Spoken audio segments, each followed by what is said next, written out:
Daily taste the daily. Jubilee hills లో గులాబీ పార్టీకి భారీ షాక్ ఖాయమా? బీఆర్ఎస్ పార్టీకి చెందిన ఓ కీలక నేత కాంగ్రెస్ లో చేరుతున్నారా? ఆయన చేరితే హస్తం పార్టీకి మరింత బూస్ట్ వస్తుందని ప్రచారం లెక్కలు వేసుకుంటున్నారా? మరోవైపు టికెట్ విషయంలో అధికార పార్టీ ఫుల్ క్లారిటీతో ఉందా? ఆ నేతకే టికెట్ ఇచ్చేందుకు హైకమాండ్ రెడీ అయిందా? ఇంతకీ టికెట్ దక్కించుకునే ఆ లక్కీ లీడర్ ఎవరు?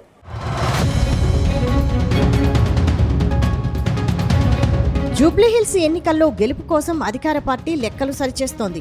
ఈ ఎన్నికలో గెలిచి గ్రేటర్లో పాగా వేయాలని ప్లాన్ చేస్తోంది. ఇప్పటికే జూబ్లీహిల్స్ ఇన్ఛార్జ్ బాధ్యతలను పలువురు మంత్రులకు అప్పగించిన హైకమాండ్ ఇదే సమయంలో జూబ్లీహిల్స్లో పలు అభివృద్ధి పనులను పరుగులు సైతం పెట్టిస్తోంది.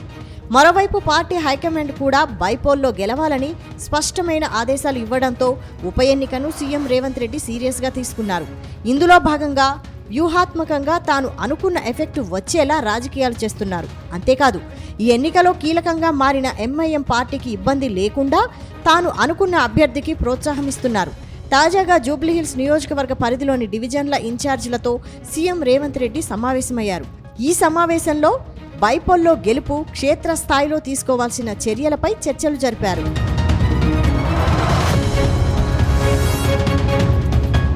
ఈ సమావేశంలో కాంగ్రెస్ పార్టీ టికెట్ విషయంపైన చర్చ జరిగినట్లు తెలుస్తోంది. అంతేకాదు ఎంఐఎం పార్టీకి ఇబ్బంది లేకుండా అభ్యర్థి ఉండేలా చూడాలని నేతలంతా నిర్ణయించినట్టు సమాచారం. ఎందుకంటే జూబ్లీహిల్స్లో ఫలితాలను నిర్ణయించేది మజ్లిస్ మాత్రమే. అక్కడ ఎంపీ ఎంఐఎం పార్టీ ఎవరికి మద్దతు ప్రకటిస్తే ఆ అభ్యర్థి ఎమ్మెల్యేగా గెలిచే అవకాశాలున్నాయి. ఇక 2014లో మజ్లిస్ ఎవ్వరికీ మద్దతివ్వలేదు. తమ పార్టీ తరపున నవీన్ యాదవ్ను నిలబెట్టింది. నవీన్ కుటుంబానికి ఉన్న సపోర్టు మజ్లిస్ బలం కలిసి గెలుస్తారని అనుకున్నారు. కానీ గోపీనాథ్ విజయం సాధించారు. కానీ నవీన్ యాదవ్ మాత్రం 2వ స్థానంలో నిలిచారు. అందుకే సీఎం రేవంత్ రెడ్డి కూడా నవీన్ యాదవ్ వైపు మొగ్గు చూపుతున్నారని తెలుస్తోంది. కానీ అంజన్ కుమార్ యాదవ్, బొంతు రామ్మోహన్ కూడా సీరియస్గా టికెట్ కోసం ప్రయత్నాలు చేస్తున్నారు.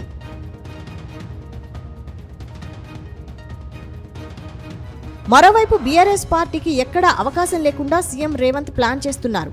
ఇందులో భాగంగానే మాగంటి ఫ్యామిలీకి చెక్ పెట్టే ప్రయత్నాలు చేస్తున్నారనే టాక్ సైతం వినిపిస్తోంది. తాజాగా మాగంటి వజ్రనాథ్ కాంగ్రెస్ నేతలకు టచ్లోకి వెళ్లినట్టు తెలుస్తోంది. ఇప్పటికే సీఎం రేవంత్ రెడ్డి కూడా వజ్రనాథ్తో మాట్లాడారని చెబుతున్నారు. అలాగే నియోజకవర్గంలోని బలమైన నేతలను కాంగ్రెస్లోకి ఆహ్వానిస్తున్నారు.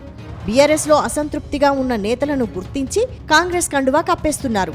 మాగంటి సతీమణి సునీత తనను పట్టించుకోవడం లేదని రగిలిపోతున్న వజ్రనాథ్ కాంగ్రెస్లో చేరడానికి సిద్ధమయ్యారని తెలుస్తోంది. ఒకవేళ ఇదే జరిగితే బీఆర్ఎస్ పార్టీకి గట్టి దెబ్బ తగలడం ఖాయమనే చర్చ జరుగుతోంది.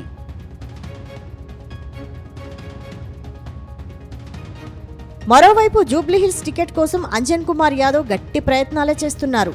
నియోజకవర్గంలో ప్రచారం సైతం మొదలుపెట్టారు.